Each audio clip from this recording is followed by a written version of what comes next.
Hello everyone, we're here in Ehphex, North Carolina at the Ehphex Martial Arts Center. I'm about to interview kickboxing amateur Aiden Chester. Special thanks to Rodger for setting up this interview. Come in, check this out.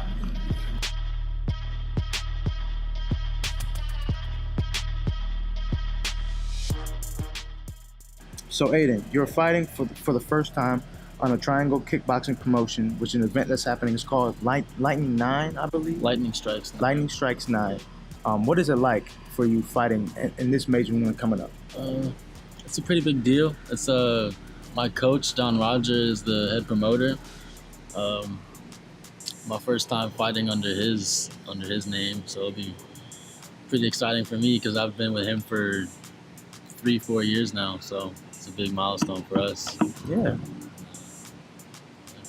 Incredible. So what got you into the sport of kickboxing?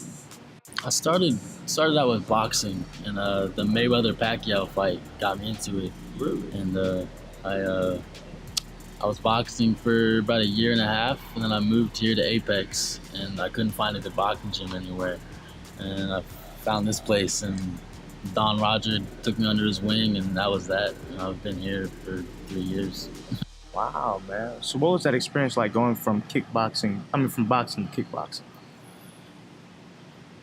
It's a much different culture. Found boxing is more gung-ho, like beef heads and all that, and kickboxing is more respectful and interesting. Yeah, I don't know why it is, but I found a lot of people involved in kickboxing and Muay Thai are very nice people. In boxing, I just ran into a bunch of jerks, and I was boxing. I feel that. What? Well, you know, I did meet with a guy. His name is Calvin Dickerson. You would love him. They're off in a Pride Boxing Gym in Garner, North Carolina. Really good people. You would love them. But my next question to you is, how long have you been training for this particular fight? Well, you already talked about you've been training for about 3-4 years now, right? How long have you been training for this upcoming fight? 4 months. About 4 months. I've been training since January, so about 5 months. I was supposed to fight in November, and I got injured. And that was supposed to be Lightning Strikes event, and I got injured, so I couldn't fight on it.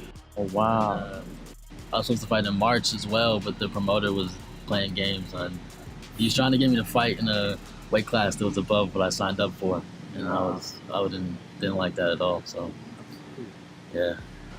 What's what's your training look like? What are some of the things you do to help you get prepared for a fight? Come here. I do a lot of running, sprints, and I got a bag in my backyard that I hit hours a day when I don't have nothing to do. I come here 4 or 5 days a week, usually 3 hours at a time, and it's a lot of cardio. So I'm pushing myself all the time, dying in this heat sometimes. We got a new coach, and he's working with me with head movement and a lot of working my hands. Yeah. So I need to get my hands right. But I feel it. So are you more of a speed guy or are you more of a power guy? Where do you think you're when it comes to the punching? I think I'm more on the speed side, but I have power. I mean, I have a knockout on my record, so check it out. What's your record right now? I'm 1-2 right now, but yeah. That's what's up, man. That's what's up. So, who has been the toughest opponent you've ever faced, and what made it a tough fight? I don't remember his name, but I know it was a fight in Atlanta. When all 3 rounds, we were both exhausted. By the 3rd round, we were just throwing super hard for the first 2. And I threw a round kick, and he blocked it, and it broke his arm. Woo! And he still kept pushing forward. And wow! I was dying by the end of that fight. And then I think it went split decision, and he ended up winning. But wow. That was tough. That was really tough. Do you feel like the judges gave it to him because he kept fighting with the broken arm? Maybe. I feel like that 3rd round, he probably did get that 3rd round, even with the broken arm. But I was just so tired at that point. I was dying in there. Was that your most memorable fight that you've ever had? My most memorable fight, probably my first one. My first fight ever. It was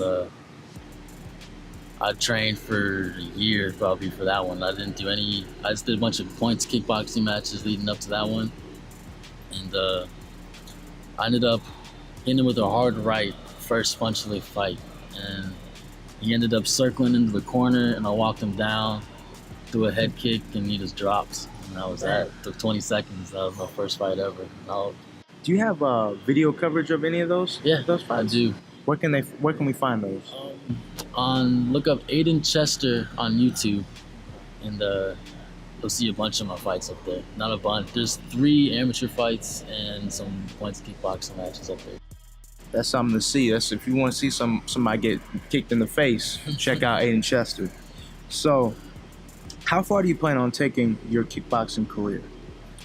My goal is to end up going pro eventually, but I got some time before I do that. I'm only 1-2, so I got to get some wins up, and probably gonna take a few years, but I'm ready for it. I'm ready for the challenge and see how far I can take it. I want to get as far as I can. You're gonna get there, man. You're gonna get there. So, is there anyone you want to give a shout out to who has helped you get to this point in your boxing career? I'd say Rodger.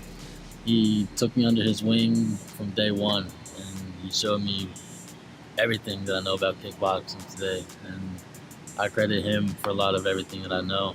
And yeah, Edwin Molina too. He trains with me almost every day, sparring. He doesn't even have to come in. He just comes in and trains with me. Let's go. So, that's dedication. That's real. It's fun. That's amazing. Well, shout out to John Rodgers again for allowing me to interview you. And thank you very much for talking with us today. No problem. We wish you the best in your upcoming fight. And you can get tickets for Aiden's fight at trickpick.com. And that's TRIKICPRO.com. Thank you for listening. Have a good one. Appreciate you, man.